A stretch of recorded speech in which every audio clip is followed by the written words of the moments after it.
Just happened. So we saw him in Bumblebee, 90-second gap, 5th place here, 3rd place, 20 seconds back. No one behind him. No one behind him. He must have just, that's the only uphill section. And he crushed it because he paced properly. And maybe he'll win. Let's go. That's going to be Eric Lagerstrom. 3:25.41. Congratulations, Eric.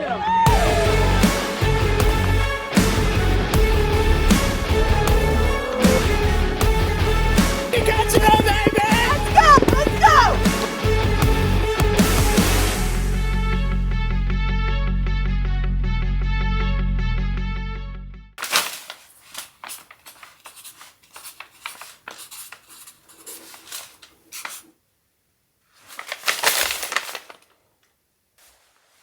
Look at this.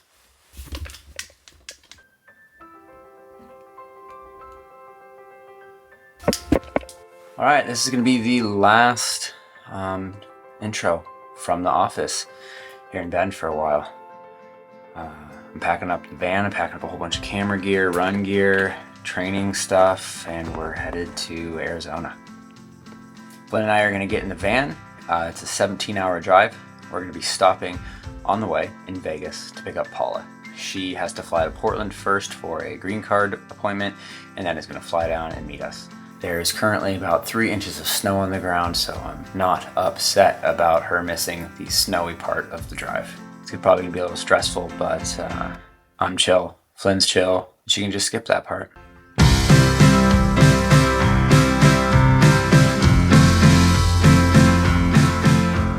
This is it. This is the Black Canyon 50K recap video, which is kind of insane for me to say, since it's Tuesday and the race is Sunday. But here we go.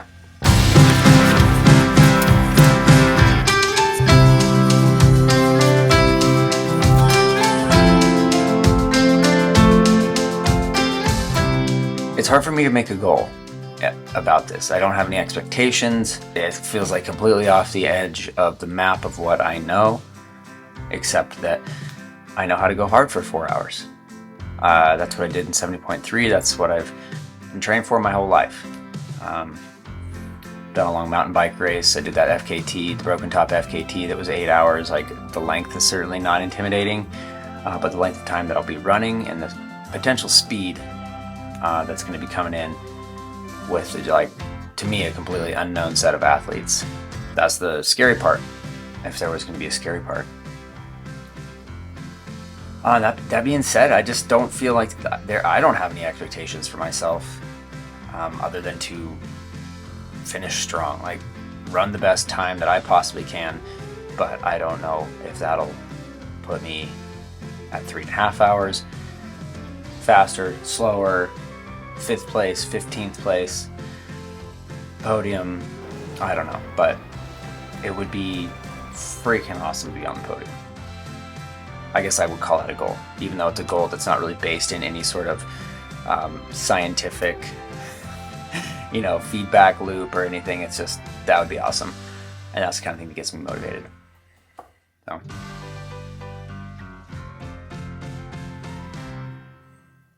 Should be sick.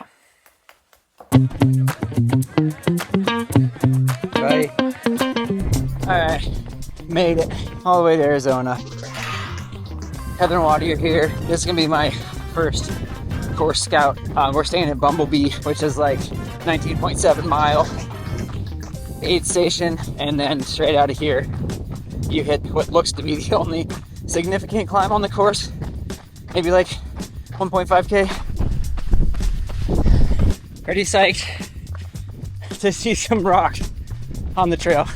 I was a little worried this might be super buffed out. It's gonna be fun. Oh, big ass cactus.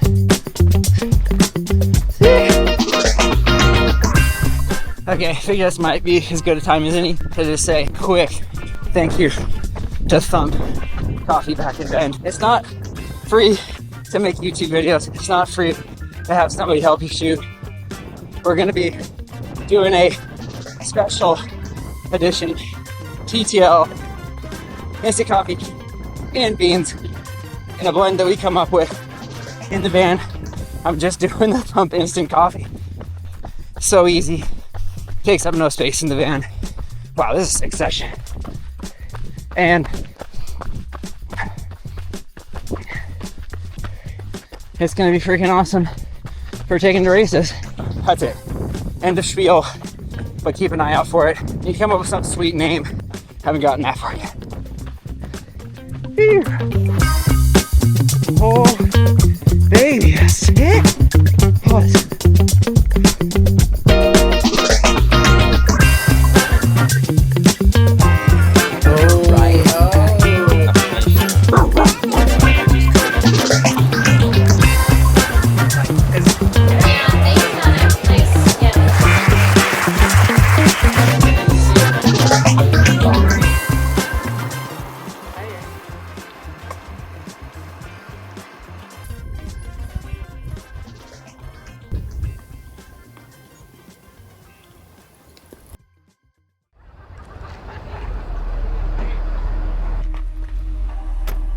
It was kind of crazy, both the night before and then on race morning, how similar it felt to going to the start of the triathlon. It's dark out, you have like the sense of a big thing looming in front of you, and unlike the Smith Rock 50K, this felt like there was something on the line.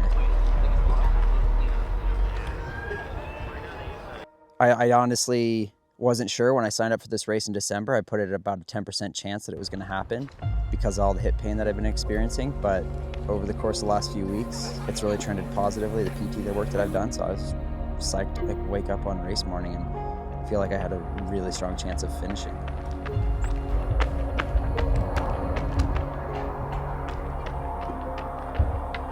Seems like this is the way we start, right?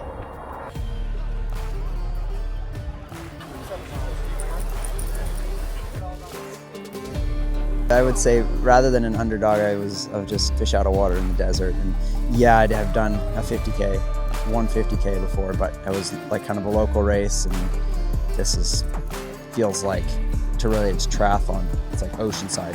It's like the big kickoff for the year, and everybody comes out firing. 10 seconds. 9, 8, 7, 6, 5, 4, 3, 2, 1.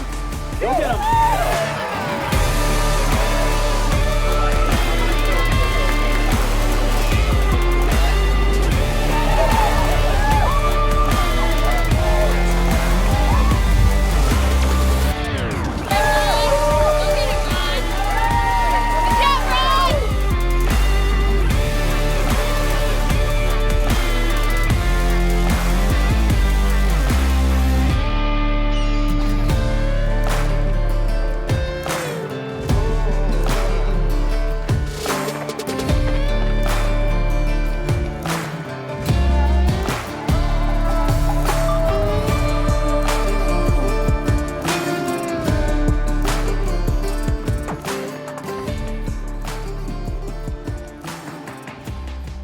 In the opening kilometers, I put in a little bit of a move from like the no man's land that I was in to bridge into what formed into the lead group. And then there was, I guess you could say, a breakaway or just a smaller lead group of 3 dudes who really were going hard off the front.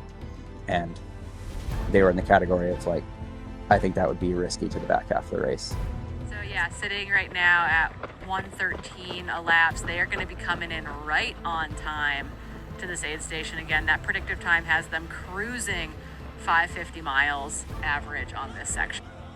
My plan was just to like try to maintain visual contact with the front of the race as long as possible, but still stay within what felt to me to be reasonable, and then just not look at my watch that much. I had the route pulled out to make sure I wouldn't make any wrong turns or anything. And I was just paying attention to who was around me, but I was trying not to look at the watch. But I looked down multiple times at the watch and saw like 340 per kilometer, 335 per kilometer in that opening bit. Good job, Eric. Yeah, it's very 550. That's what they just said on the broadcast.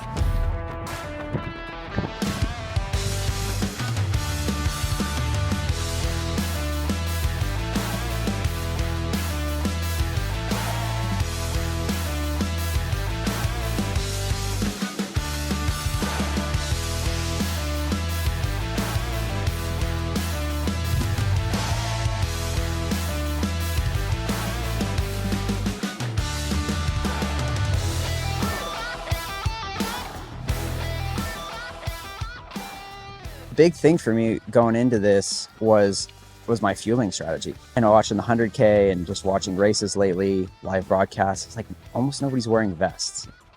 Like, am I just going to be the one goon that's got a vest and is carrying all this extra weight? But yeah, I fully anticipated that the pace of the race, there'd be guys just skipping aid stations constantly, and people who had planned to stop at an aid station skipping it anyway just because everybody else ran through.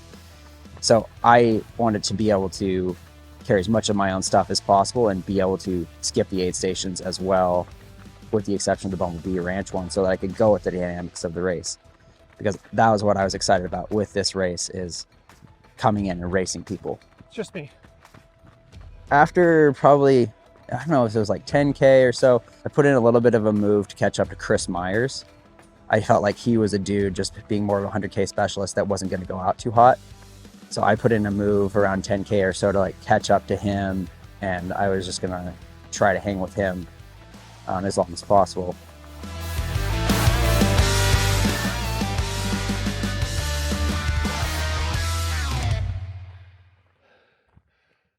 I was yo-yoing just a little bit back and forth off of him, trying to just stay in my rhythm, but keep him, visual cues and stuff. And about a kilometer before the Bumblebee aid station, which is at mile 19.7, I actually felt like I had recovered well enough on the downhills and was cruising that I could go around him. So I asked him to go around, and he let me go. And about, 400 meters later, I had gapped him by maybe 10-15 seconds, and I made a wrong turn. Fuck, I made a wrong turn back there, dude. You're all good. You're good. They're all right there. But I U-turned, got back to where I came off the course, got back on, and he was now probably 80 meters ahead of me. So I think I cost myself 40 seconds there, which just made me so mad.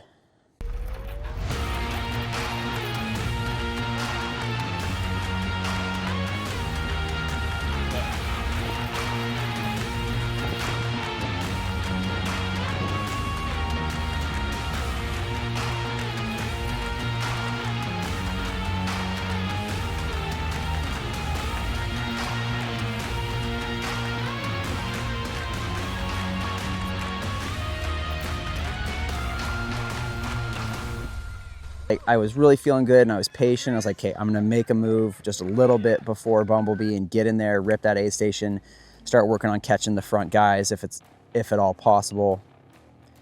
And I was like, man, I messed that up. That's so annoying. If now Chris has had a chance to recover and now I'm not actually able to break him, and that'd be so annoying.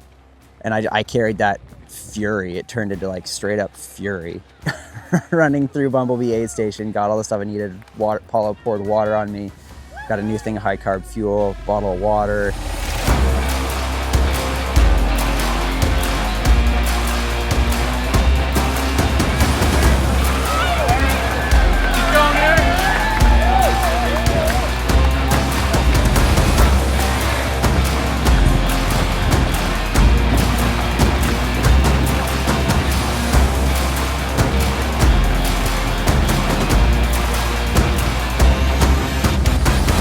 The fucking sick, dude!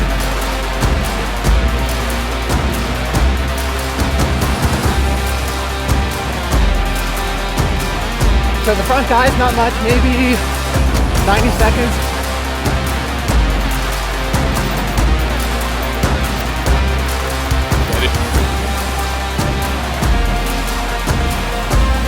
I don't see anyone behind me.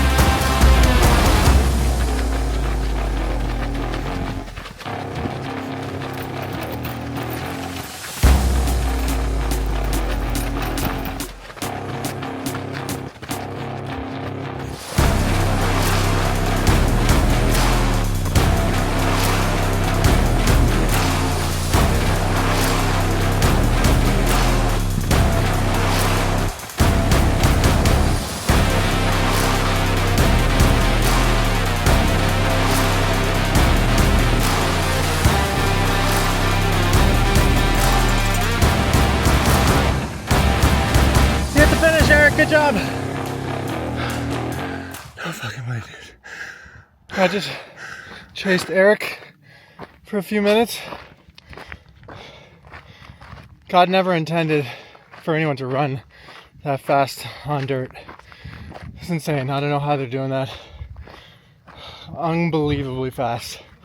I think everyone's bleeding out of their eyes. Predicted finish order right now for the men is Eric Lagerstrom, Jeshrin Small, Brian Whitfield. But what will happen? No one knows. And that's just based on the fact that Eric has been moving up steadily through this race.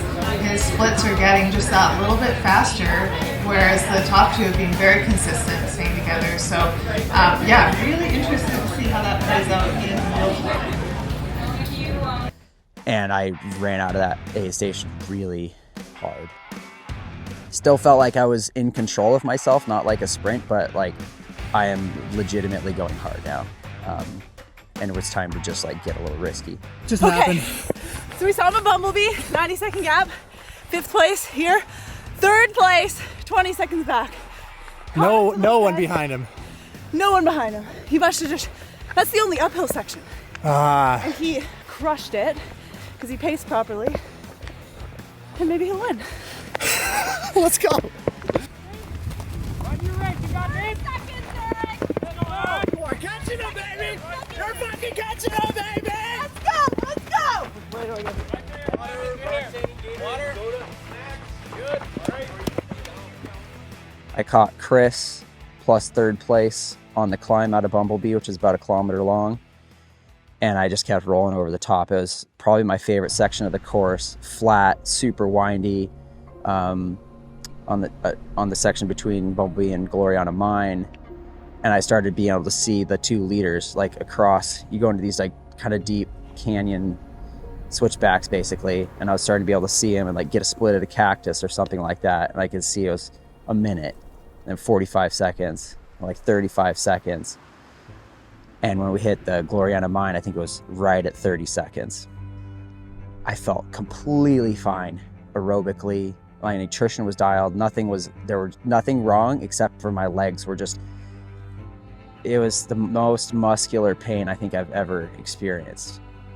On that final 10K, I think I had to let go of winning a bit, which sucked. That kind of popped the bubble because through Gloriana Mine, I was like, I'm catching these guys, both of them, and we're gonna like have a dogfight to the end.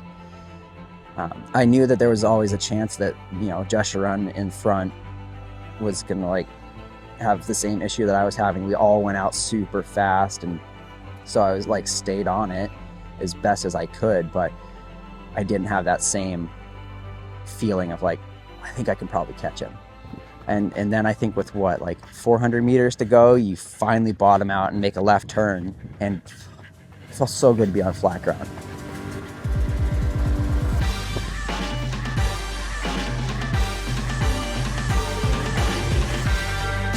Second place man in the 50K coming in strong. That's going to be Eric Lagerstrom. 3:25.41. Congratulations, Eric, on a fantastic run. Second place in the men's 50K.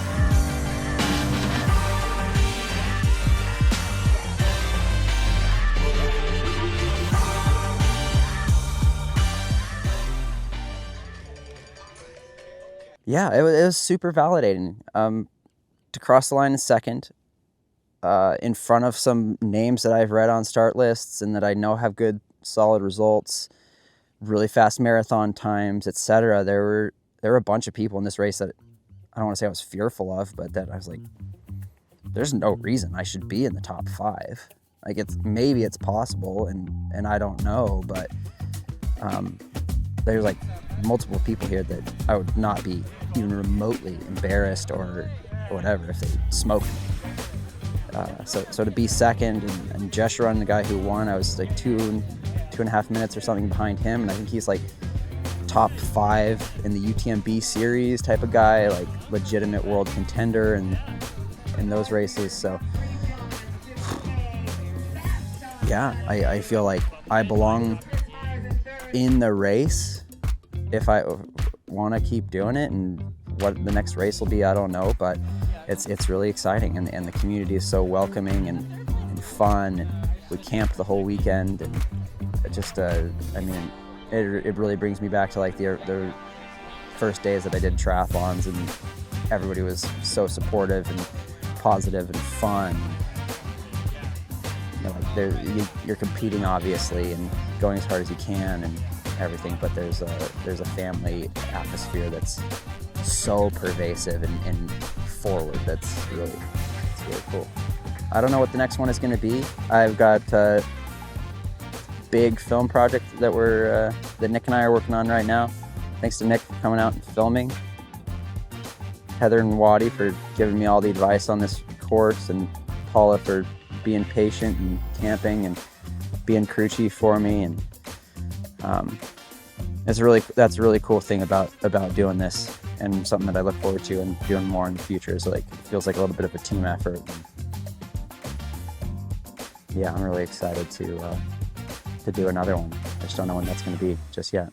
Maybe Canyons.